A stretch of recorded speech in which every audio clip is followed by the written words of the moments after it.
You ever walk up to a place you paid seven figures for and get told you don't belong? Yeah, welcome to my Tuesday. I had just bought this massive ranch estate in a picturesque neighborhood run by one of the worst HOA boards west of hell itself. I'm talking personalized golf carts, matching water bowls for their poodles, and Karens with walkie-talkies like they're running airport security. I hadn't even officially moved in yet, just pulled up to check on the fencing, like owners do. That's when I heard the war cry of the wild suburban banshee. "Excuse me, this is private property." I turned, confused, because I was standing on my own damn driveway. There she was, Karen in her final form, blonde bob, lips pursed like she just sucked on a lemon, a visor that screamed, "My husband doesn't love me," and a clipboard gripped like it was her badge from the HOA FBI. "Sir, this area is restricted to homeowners and guests only," she snapped like I was some street urchin trying to sneak into her gated Eden.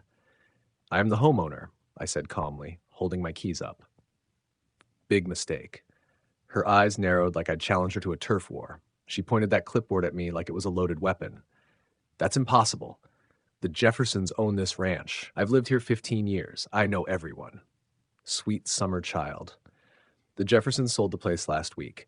To me, I tried to explain that I had just purchased the ranch, paperwork still warm from escrow, but Karen's brain was locked in full DEFCON 1. "You people are always trying to squat where you don't belong," she muttered, loud enough, real loud. That's when I knew. This wasn't just about property lines. No, Karen smelled melanin and assumed criminal intent. Classic HOA prejudice stew. A dash of ignorance, a heaping spoonful of superiority, and just enough racism to set the house on fire. Then she did it. She actually called the cops. I'm standing in boots and jeans holding fencing measurements, and this woman is on the phone screaming that a dangerous trespasser is threatening the sanctity of her HOA-approved landscape. 2 squad cars rolled in faster than Amazon Prime. Sirens, lights, the whole shebang. I couldn't help but laugh when one of the officers hopped out, hand resting near his holster like I was packing heat instead of blueprints. "We got a call about unauthorized entry," he said, side-eyeing me like I was about to whip out a crowbar and start looting my own barn. Karen was practically foaming at the mouth. "He's been lurking around all morning. I told him to leave, and he refused. You need to arrest him before he vandalizes something." "Ma'am, do you know his name?" the officer asked. "I don't need to. He doesn't belong here. He's one of those types." "Oh no, sweetie. You just committed verbal Sudoku with no idea how numbers work." At this point, I could have pulled out the deed, could have whipped out my lawyer's number. But something inside me said no. Let her dig. Let her bury herself so deep she can't even see the sunlight. I handed the officer my ID, and when he saw my name and cross-referenced it with the property records, his eyebrows practically hit his forehead. "Sir, you own this property?" I just smiled. And Karen, her face, instant oatmeal, pale, trembling, and so confused she looked like she'd just seen her HOA dues evaporate. Karen stood there like a frozen statue from the Museum of Entitled Tears, watching as the officer's voice cracked with the realization that she'd just called 911 on the legal owner of the land. Her lips moved, but no words came out, like her brain was buffering a comeback that would never load. You can't be serious," she stammered, blinking rapidly like reality would change if she fluttered hard enough. "That property has never had owners like him." Oh yeah, she dropped the dog whistle and blew the whole trumpet section. Officer Martinez, who was clearly Latino and already sick of her energy, crossed his arms and gave her a look so dry it could have started a brush fire. "Ma'am, you called in a false report. That's wasting police resources. You need to be careful what you say next." "Careful? Please." Karen was the queen of doubling down. "No, you don't understand," she barked, pointing a shaking, manicured finger at me like I had personally declared war on her HOA regulations. "I'm the vice president of the board. I don't care who he thinks he is. This community has standards." Officer Martinez shot me a glance, and I swear we shared a silent telepathic conversation that went, "Did she just say standards?" I almost lost it. I decided to have a little fun. Just a little. "Karen, can I call you Karen?" I asked, knowing full well her name was Susan. "I'm sure you just had a little confusion. After all, you seem super passionate about preventing people from walking up their own driveway." She turned red. Not pink, not blush. I'm talking raw tomato, high blood pressure red. Don't you dare talk down to me, she hissed. You may have tricked someone into selling you that land, but I know the HOA contract, and you, sir, are in violation. Violation? I blinked. Of what? Breathing while black. She gasped like I slapped her with a freshly fried tilapia. This neighborhood has a strict appearance code. No livestock within 100 feet of the street. All driveways must be HOA-approved pavers, and that shirt is clearly outside the dress code. I looked down at my shirt. It was a plain black tee. What's wrong with my shirt? It doesn't match the neutral palette. Neutral palette. You heard it here, folks. This woman tried to racial code my shirt. The officers had heard enough. Martinez walked over to Karen, took her by the elbow, and whispered something about calming down and maybe going inside before she did something irreversible. She ripped her arm away like he'd insulted her essential oils. This is harassment. I'll have your badge. I'll call the HOA president right now. I leaned on my truck, watching the theater unfold like I had front row seats to a Shakespearean tragedy, HOA edition. That's when an elderly man came walking over, tweed blazer, salt and pepper hair, glasses so thick you could use them to focus sunlight. He had retired judge written all over him. What's going on here? He asked. Karen's whole face lit up. Mr. Pennington, thank God. Tell them this man doesn't belong here. Pennington looked at me, looked at her, then back at me. You mean Mr. Bess Coleman, the new owner of the Jefferson Ranch? Karen's soul visibly left her body. You knew? She croaked. I'm the one who processed the sale, Susan, Pennington said dryly. He's well within his rights to be here, and frankly, your behavior is disgraceful. And just like that, the vice president of the HOA looked like a used tissue in a rainstorm. Karen didn't move. She just stood there twitching like her brain was doing long division with Roman numerals. Pennington's words had hit her like a taser set to maximum truth voltage. The officers had backed off, figuring she'd implode on her own. I was already halfway to popping popcorn in my head when she spun on her heel, finger waving like a wand of delusion. You people are trying to ruin this neighborhood. I have given 10 years of my life to this HOA. I created the newsletter, I started the monthly brunches, I made this place beautiful. And now you're turning it into a circus, Pennington muttered. That did it. Karen stormed off like a malfunctioning Roomba, screeching at no one in particular about bylaws, moral decay, and these types of people. I calmly walked up my gravel driveway, nodded politely to the stunned officers, and waved at her like I was the grand marshal of her personal hell parade. She whipped out her phone and started dialing, no doubt summoning the HOA tribunal like it was the Supreme Court of Karenville. I wasn't worried, because Karen didn't know about Phase 2. You see, the ranch wasn't just some plot of land. It was historical. Founded in 1872, owned by a black cattleman named Ezekiel Turner, my great-great-grandfather. That's right. My family's blood was literally in this soil. The irony? Karen's precious HOA was built on a subdivision carved from that very ranch back in the late 1980s, but she didn't know that. Not yet. 2 days later, I received my first violation notice, slapped right on my gate with the grace of a toddler smearing jelly on a wall. Unapproved fencing, it read. Non-compliant gravel. Livestock visible from street view. I laughed so hard I nearly tripped over my own chickens. The fence was decades old and on record. The gravel was natural, never touched.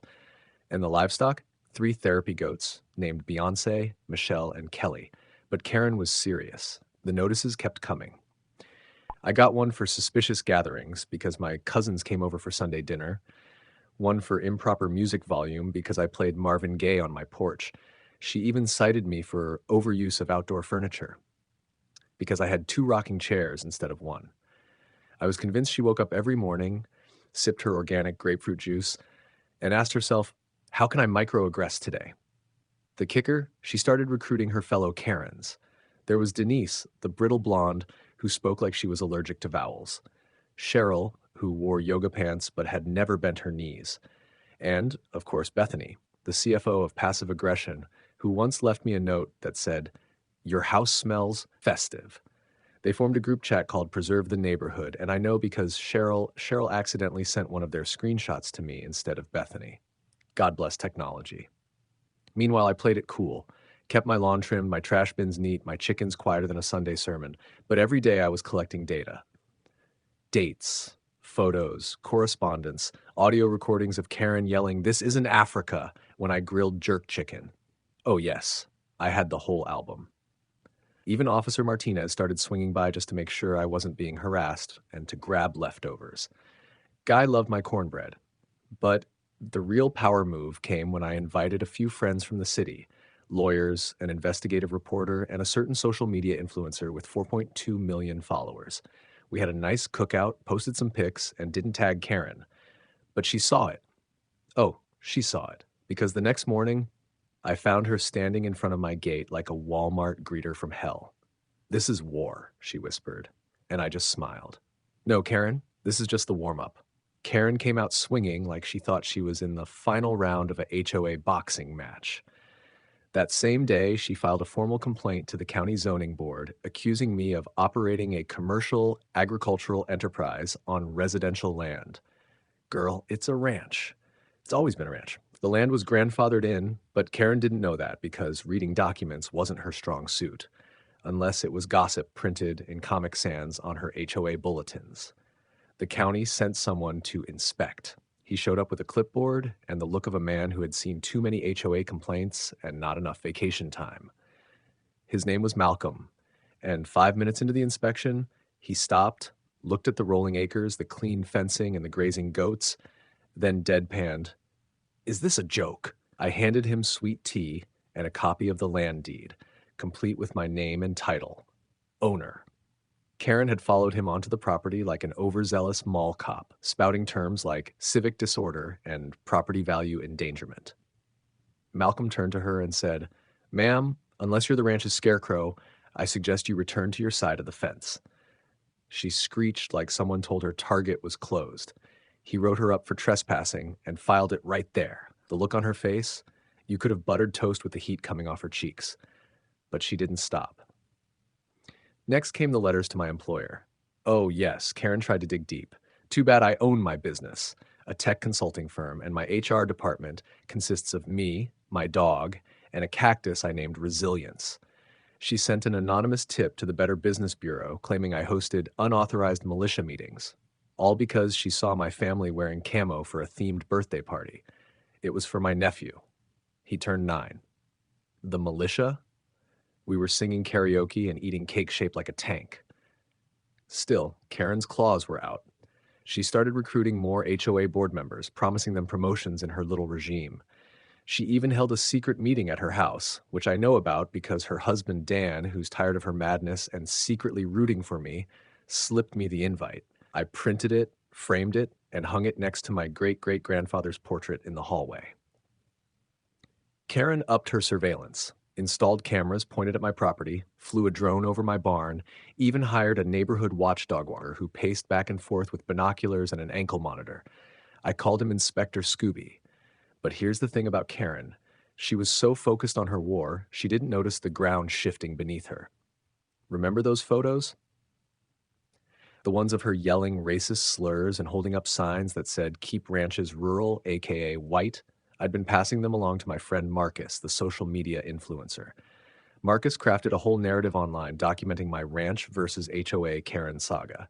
He blurred my face, but not hers. The content exploded. Millions of views, memes, reaction videos, Karen Goes Ranching t-shirts, even an auto-tuned remix of her yelling, "This is trespassing!" She still didn't know it was me behind the viral trend. Not yet. To top it off, the ranch's historical significance caught the attention of a local news station. They reached out to do a feature on my family's legacy. Karen saw the news truck pull into my driveway and just about combusted on her lawn. She ran up to the crew screaming about how the media is enabling reverse racism. They filmed every second. It aired that night. Uncut, unfiltered, unforgiving. She sent an emergency email to the HOA board demanding a vote to remove me from the neighborhood. Too bad I wasn't just part of the neighborhood. I owned it. The final straw broke not with a bang, but with a whimper. A whimper from Karen's Chihuahua, Muffin, who took a sacred dump on my freshly painted fence post. It was almost poetic, considering Karen's whole existence was a pile of denial and delusion wrapped in Dollar Tree pearls. That's when I said, "All right, let's pull the pin." The next HOA meeting was packed. Karen stood at the podium like some dictator clinging to power in a collapsing empire. She ranted about preserving the moral fiber of the community and how I was an infiltrator with suspicious wealth and city behavior. Meanwhile, I sat at the back in a Stetson hat, sipping lemonade, grinning like a fox in a henhouse. The moment she called for a vote to evict me, I stood up, pulled out a folder, and walked down the aisle slow and calm, like a Western gunslinger. I slapped the deed on the table and tapped it. I think we should pause before we vote, I said, because y'all been trespassing on my ranch. All of you. This land, everything west of Maple Creek, I bought it 2 months ago, including the HOA headquarters. Karen, you've been holding meetings in my storage barn. Silence. A still so thick you could hear Karen's jaw clench. I handed copies of the paperwork to everyone in the room, complete with stamped dates, signatures, and the smug approval of a bored county clerk. You bought the HOA? Karen stammered, eyes darting like a trapped raccoon. No, I replied, leaning forward with a smirk. I bought the land, which means you lease from me now, including your house and your little pickleball court and that tacky statue of an eagle in your front yard. That's on my soil, which means I can do whatever the hell I want with it. Gasps. Grown adults blinking like babies seeing light for the first time. Karen's face flushed white hot like her entire world was melting. Then came the revenge I'd saved for dessert. Remember those viral videos? I confirmed it publicly. Yep, I was the ranch guy, the guy Karen accused of trespassing, the guy she called the police on for walking into his own barn, the guy she tried to get fired, sued, fined, and humiliated. I put together a full documentary with Marcus and aired it across every streaming platform and local station under the title Rancher vs. HOA Karen: How a Racist Warlord Got Evicted from Her Own Throne. The community turned on her like a pack of wolves. People she'd bossed around for years suddenly realized they'd been ruled by a power-hungry narcissist who got her HOA knowledge from Facebook and her legal advice from Pinterest. Within 48 hours, the remaining board members voted to disband the HOA entirely. I gave everyone the option to either lease their land back or move. Karen? Oh, Karen. Her husband Dan filed for divorce and moved into a luxury RV on my property for free. Muffin the Chihuahua now sleeps in my barn. Karen tried to sue me for public shaming, but the judge laughed so hard he had to take a recess. The court ordered her to pay my legal fees, which I framed on my kitchen wall next to a new photo. Me, Marcus, and the old ranch dog posing on the porch with a sign that reads, "No Karens allowed." Karen now works as a receptionist at a strip mall dental office 20 miles away. Last I heard, her new boss is a black woman with a PhD in psychology and zero patience for microaggressions. And me? Well, I renamed the ranch. It's no longer Maple Creek Ranch. It's now Karen's End. Thanks for riding through the full 5 generations of HOA insanity. If you want more stories like this, with wicked Karens, sweet revenge, and plot twists so wild they'll knock your boots off, don't forget to like and subscribe. You don't want to miss what's coming.